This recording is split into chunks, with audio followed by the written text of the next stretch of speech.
Halo, assalamualaikum warahmatullahi wabarakatuh. Bertemu lagi dengan channel Pelosok Engine. Nah, di kesempatan kali ini kita akan membahas yaitu penyebab klep motor ya, itu mengalami bengkong atau bengkok ya, seperti ini. Nah, kelihatan ya. Nah, ini apa penyebabnya? Nah, di sini akan saya bahas karena ada yang bertanya ya di kolom komentar. Dan saya bahas melalui video ini. Nah, untuk teman-teman yang belum tahu bisa subscribe atau komen ya di video ini, nanti saya bantu jawab jika ada pertanyaan yang mungkin perlu dijawab sesuai kemampuan saya. Nah, di sini apa saja sih yang menyebabkan klep motor bengkok?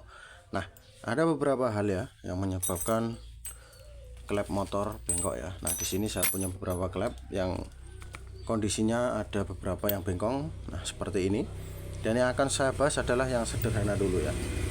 Nah, klep bengkong di sini ada beberapa hal ya, atau klep bengkok ini ada beberapa hal yang menyebabkan klep bengkok. Nah, yang pertama yaitu karena rantai keteng ya, rantai keteng yang sudah mengalami kendor parah, kemudian tidak ada pergantian pada rantai keteng atau kamprat ya, dan kemudian menyebabkan rantai kamprat loncat atau rantai keteng loncat, kemudian top pada kompresi itu berubah dan menyebabkan klep ini menabrak dengan piston ya. Jadi seperti itu. Jadi buka tutupnya tidak pas ya.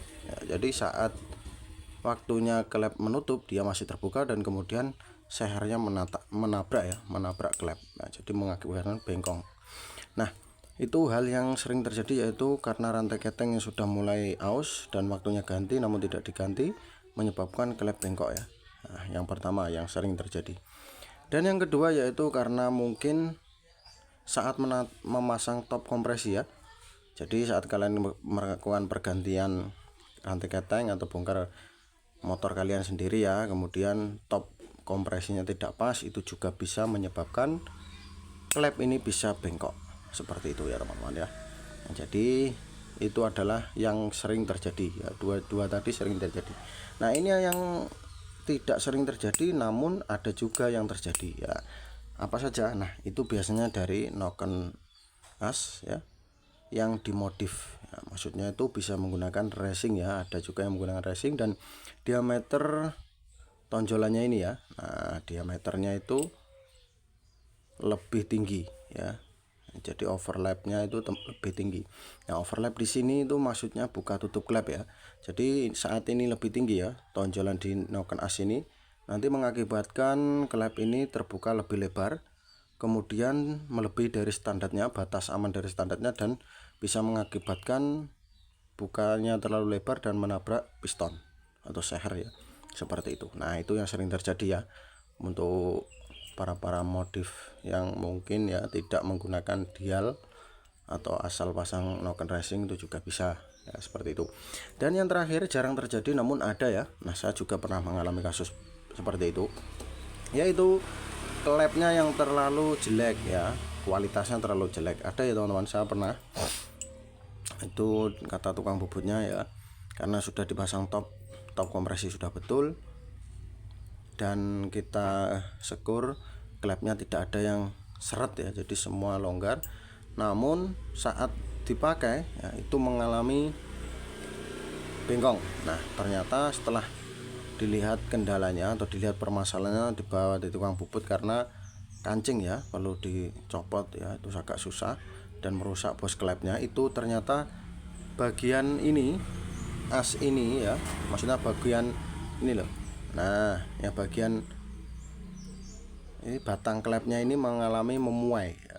Jadi dia terlalu seret ya, tiba-tiba seret dan mengakibatkan kancing ya, klepnya kancing kemudian menabrak ring shaker, menabrak piston atau seher, seperti itu. Nah, itu yang terakhir itu jarang terjadi namun ada ya, sebagian ada. Nah, jadi itu kendala-kendala yang sering terjadi saat klep kalian bengkong. Jadi perlu diteliti lagi apa penyebabnya. Maaf ya, sandalnya kelihatan.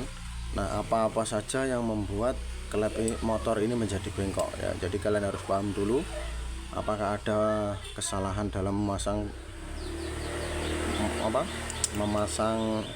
top kompresi kalian, ataukah klepnya yang kurang bagus, ataukah kalian menggunakan noken racing, atau kalian juga lupa mengganti rantai keteng yang sudah mulai aus dan tetap kalian paksa untuk kalian gunakan, ya seperti itu.